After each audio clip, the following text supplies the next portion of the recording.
Okay, so I guess it's back to work. Namiss ko naman magtrabaho, pero ang hirap mag-adjust ng body ko. So medyo feel ko na may jet lag ako. Sorry guys, may jet lag ako eh.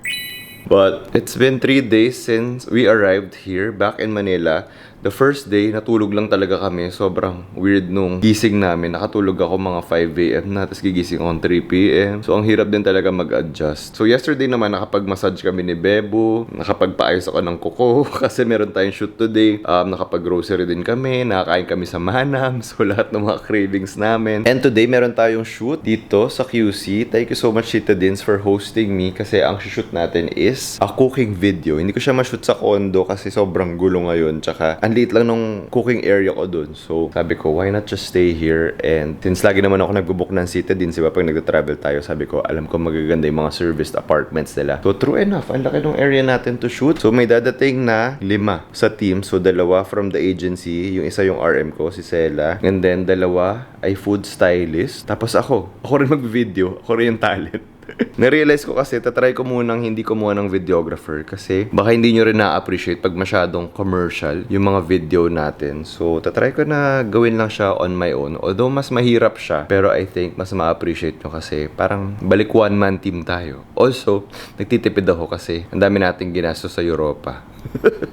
So, let's do a quick tour.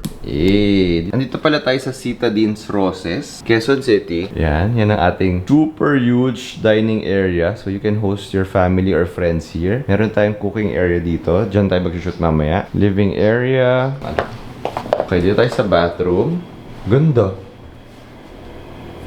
Super nice. Actually, I was supposed to check in last night. Kaya lang, sobrang lakas ng ulan. So, this is our bed. Nag-steam na rin ako ng mga damit natin. Meron din ako kailangan i-shoot for Lazada na ang deadline ay bukas. Ito yung sa Highlands kasi kailangan green. Tapos, mag-voice over ako for another project. So, kayod-kayod para mabawi natin yung mga ginastos natin sa Europe. And now, sabi nung Tita Dins ay may pa-breakfast daw sila. So, syempre, avail natin yan.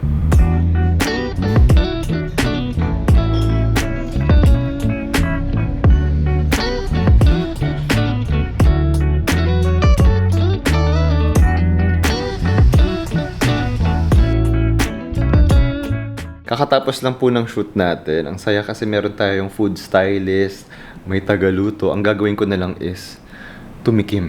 Tumikim at umacting na gano'n. Ang saya. Pero, syempre, iba pa rin yung ikaw magluluto. Pero, thank you so much, Highlands, for providing that for me. Panoorin nyo na lang sa TikTok yung final output. So, from the styling team, tas 2 from the agency, tapos yung isa, yung RM ko. So, nakakatawa. Ako yung nagsiset up ng tripod. Ngayon pa talaga ako nag-experiment na hindi kumuha ng videographer. Ang laking ginhawa siguro na meron akong assistant or may tutulong sa akin. Pero, doon naman ako nagsimula. Ako lang mag-isa parate. So, na-miss ko rin yun. Ngayon, I have to shoot 2 more deadlines. And then, I think pwede na ako mag-nap kasi ang ganda ng weather. Parang sarap matulog. So,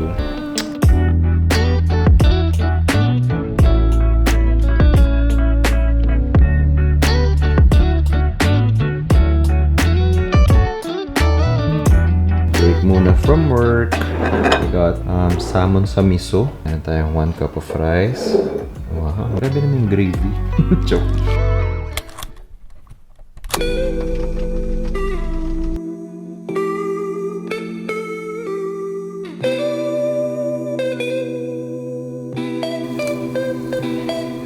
Guys, jet lag is real. Actually, 10 a.m. kanina, tinatawagan na ako ng manager ko. David, may meeting tayo.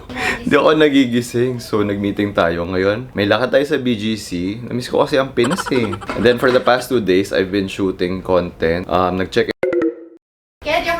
Guys, low bat. Sorry. But, for the past...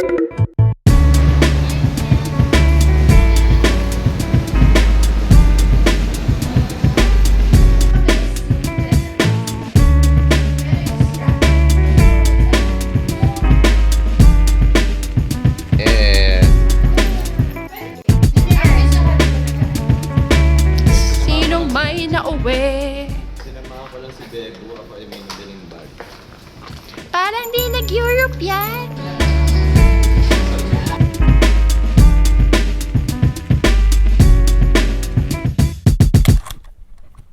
Lagyan din namin music. Happy birthday to you. Happy birthday. Happy birthday. Happy birthday to you. Make a wish. Look, scary. Yay! Asa cake!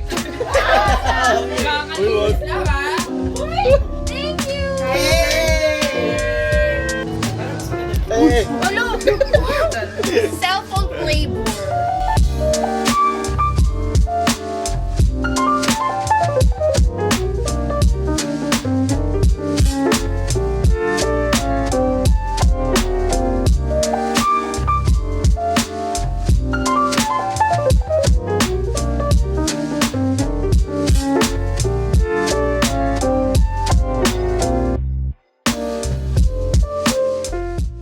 Hi guys! Good morning! Nakapag-update ba ako sa inyo? Hindi na rin, no? Siguro naumay ako mag-vlog sa Europe. Kahit chill na ako mag-vlog doon.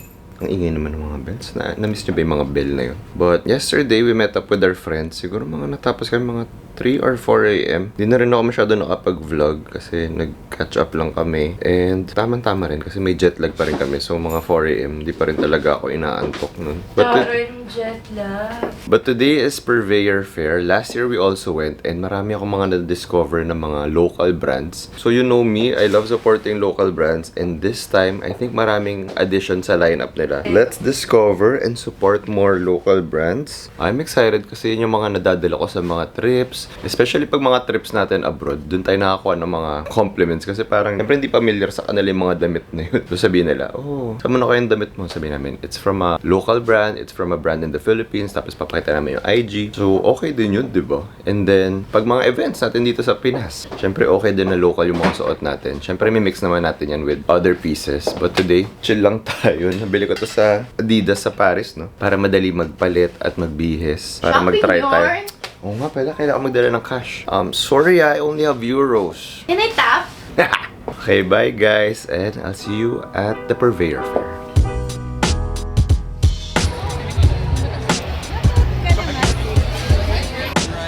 Thank you so much. Bye.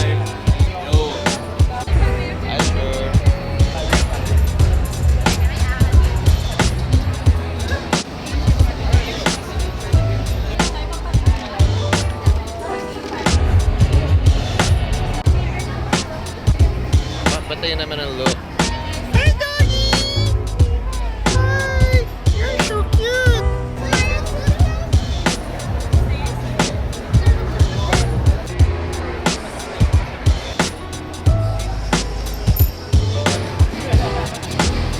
Hey!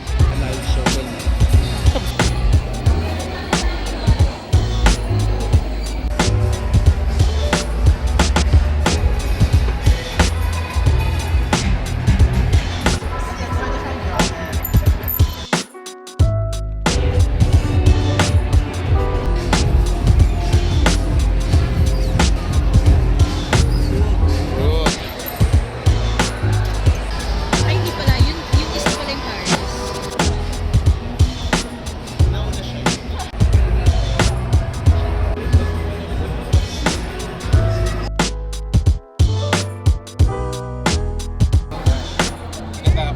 Guys, 3D printed. Hey! Wow! Oh! Winner!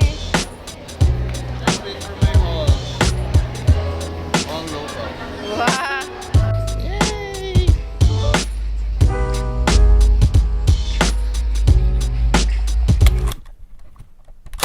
Hi guys! So I wanted to show you guys what I got from the Purveyor Fair.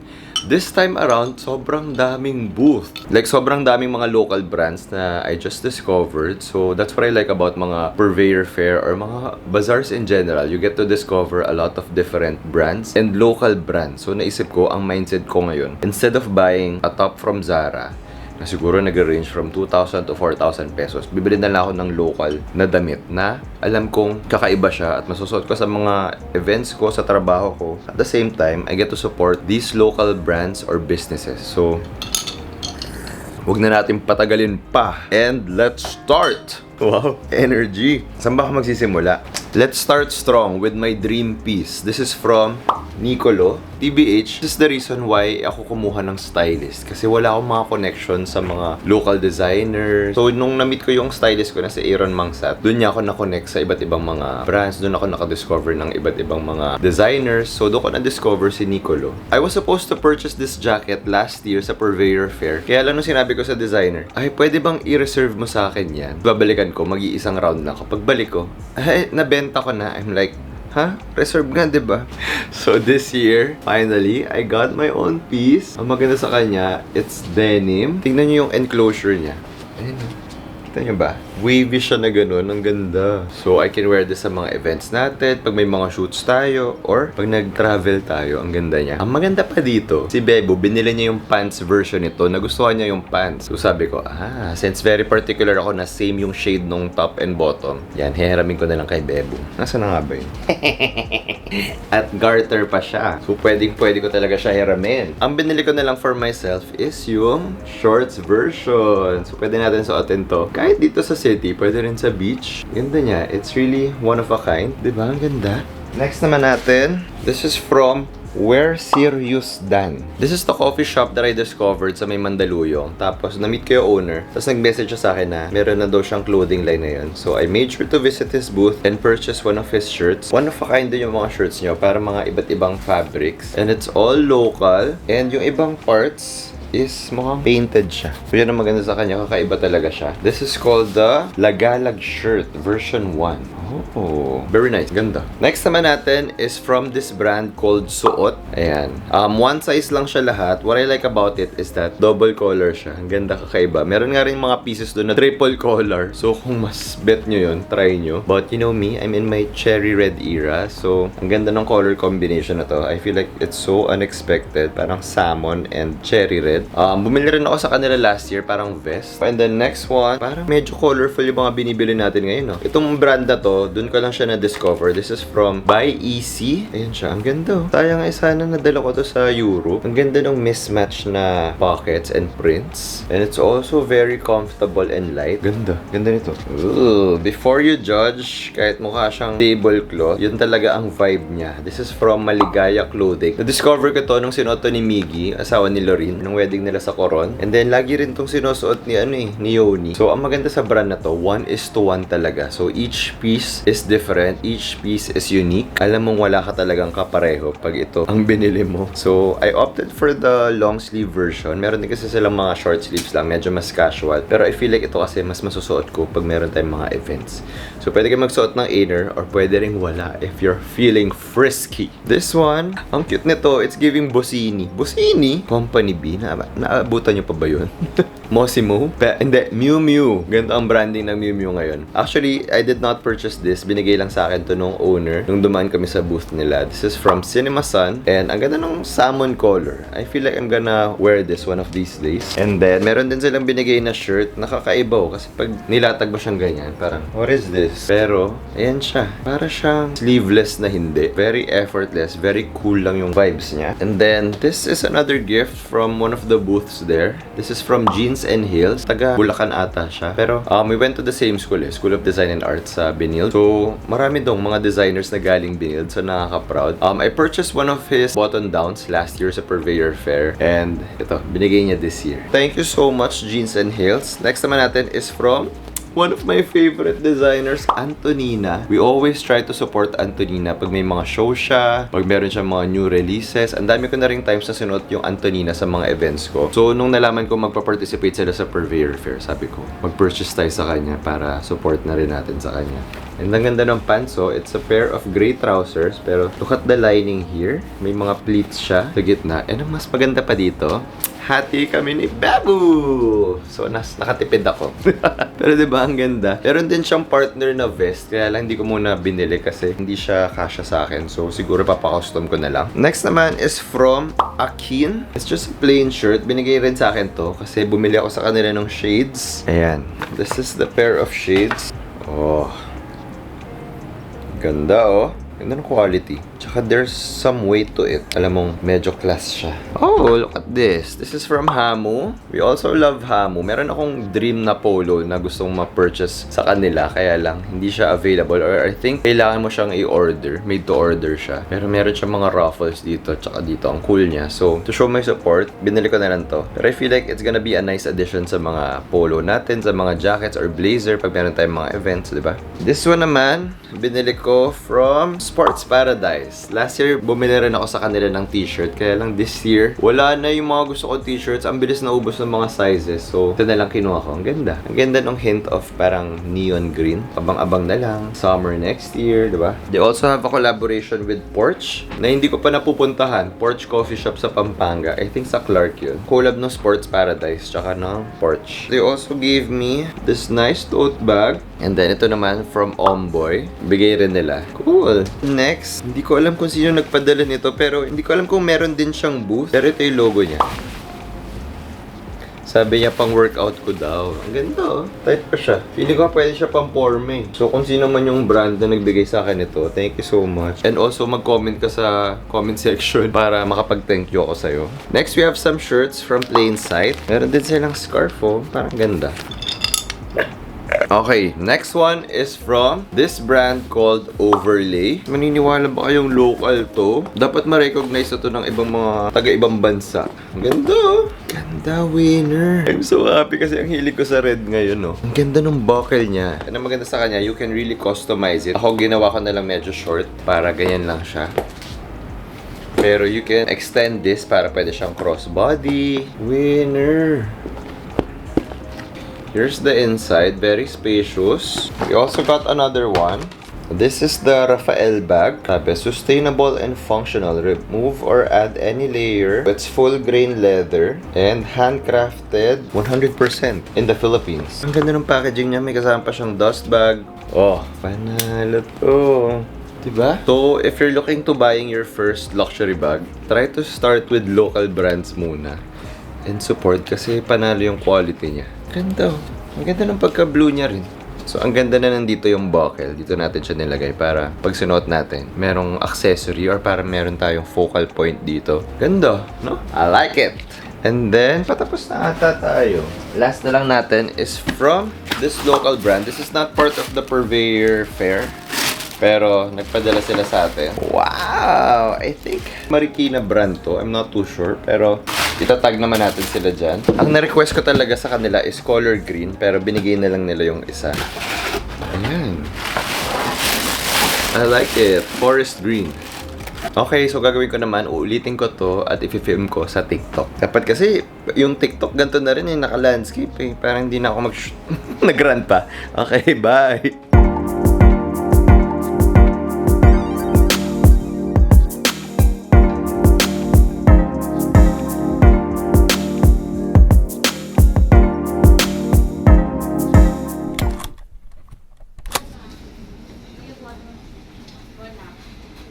Hulaan nyo guys, ano ang resulta? Discharge na ako guys. Ano resulta ng ginawa niya? Sobrang low body fat. Loop. Sobrang payat ko daw. Sobrang ganda ng katawan. Apaka-feeling mo lang. Ako na magre-reveal, ang tagal mo. Diba? Jet lag. Hindi jet lag. Jet lag lang daw sabi. Ay, grabe nung napapa-ER pala pag jet lag. Peripheral vertigo. So, kailangan magpa-check ng ENT of choice. So, eyes, nose, and throat of choice. Nung nag-gym kami ni Bebu, nahihilo ako. Akala ko dahil parang pinilit namin yung sarili namin na mag-workout ng 9 a.m. Pero pag ganun-ganun ko, sabi ko, shucks, kailangan kong magpahinga. So kanina, kailangan kong lumabas from the gym. Umabot ako sa CR, nakahiga ako dun. Tara na't mag-samgyup. Ala.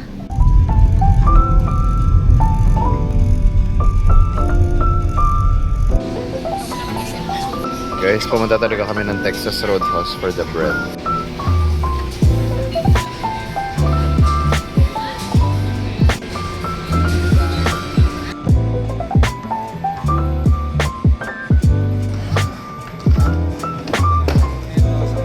Ito Ito ba yun? Opo, itong buo. Guys, I got my maleta. After ilang months to? 4 months? 5 months?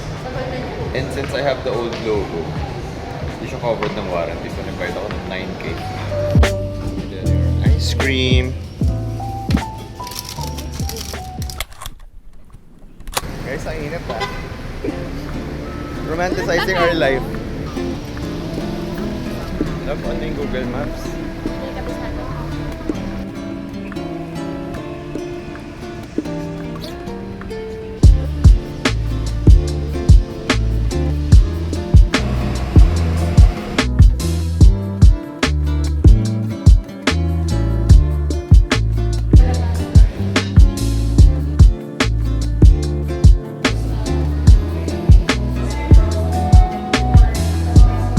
I missed you!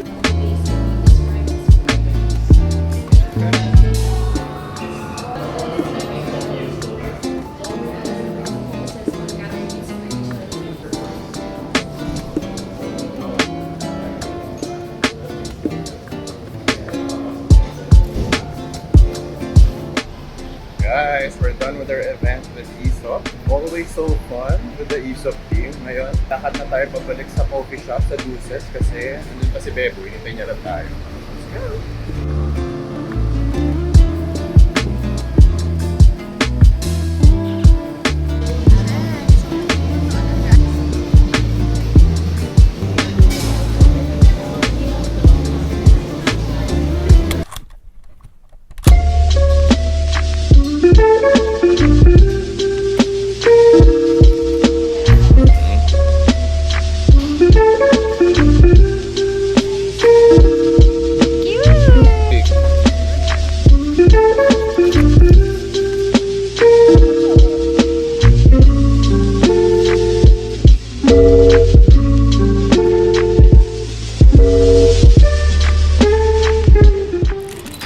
Guys, we're going out. Naantok na ako, 11 PM na.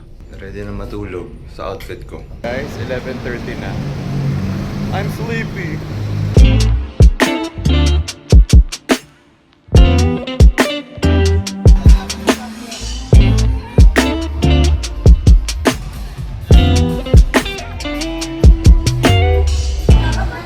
Guys, may araw na. Good morning, guys!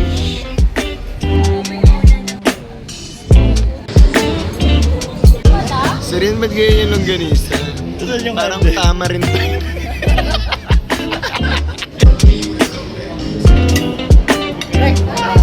Breakfast?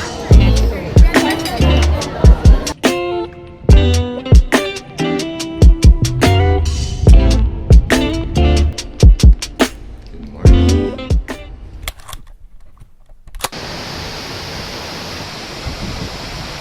Really? Binili daw ako ni Bebe ng gift. Really? October pa. Oo, ibigay mo na. Saan yung pa? Guys, it's Saturday. I spent the whole day here sa condo. Bakit kaya? Party, party! Oras ka umuwi. Sunrise. Hindi ka na umuwi. But I went to see my friends yesterday. Na-miss ko ang aking mga BFF, si Earl and Mariel. Pero after last night, na-realize ko na tanda ko na talaga. Nag-umanota kami. Tapos, lumipat kami sa Yes Please. Tapos, pagdating ko sa Yes Please, nadapa ako. Alam mo yung dapa na pang bata? Yung buong katawan ko ay nasa sahig na kahit sobrang sikip doon sa bar. Tapos yung mga bagets na kaganon lang sa akin. What the fuck? Tumayo akong ganun. Sabi ko, ayoko na, malisa tayo. Gusto ko na lang kumain ng Dennis. Tapos yung in-order ko, good for 2 pa at naubos ko siya. 2 sunny side up egg. Pinagtawan ako pa. The 2 eggs, that's for my friend Earl and Soya. Yung pala sa akin. At ubos na ubos ko naman. Oy. He's editing. Our home buddies. Sorry, maingay ba guys? Sabay-sabay. Also, hindi ko kayo na-catch up. Napunta tayo sa ER, di ba? Nakita niyo yung mga clips natin kasi ang findings ng doctor ay jet lag. Nahiya ako. Well, tinodo ko lang naman kasi meron tayong health card, di ba? Sayang naman yung coverage nun. So, pumila na talaga ako sa ER at nagpa-check up na rin ako. Yan ang sabi sa akin, jet lag at peripheral vertigo. Hindi ko alam kung may kinalaman yun sa LASIK, pero yun ang gagawin natin. Soon, magpapa-check up ulit tayo ng mata. ENT daw eh, eyes, nose, tsaka throat. Not me saying this pill after ko sabihin na nag-party tayo kagabi. And now, we're cooking some burgers. Happy Saturday!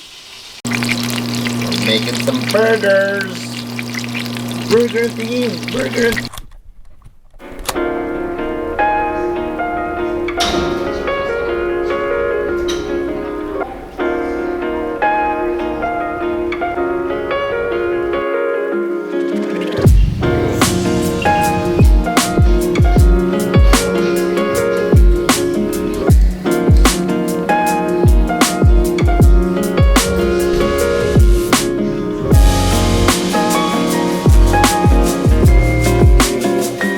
Let's make coffee! Guys, alam nyo ba, for the past few days, wala akong ginawa kundi manood ng mga conspiracy theories about kung ano-ano. Ano yung mga pinapanood ko? Ayun, pinanood ko yung Midnight Mass, Da Vinci Code, Angels and Demons, Pero pa nga kahapon eh, ano ba yun yung mga nakidnap? Jacob's Ladder, ano-ano pa, Area 51, Is the Earth Flat? Ngayon na may natatakot ako kasi iwan ako ni Bebo. Meron siya out of town trip. Ngayon nagpapagawa siyang kape sa akin, sabi ko, ikaw lang ang magkakape ha kasi baka hindi ako makatulog. Bye, love! Ingat ka sa flight mo. Saan ba punta mo? Sa Clark.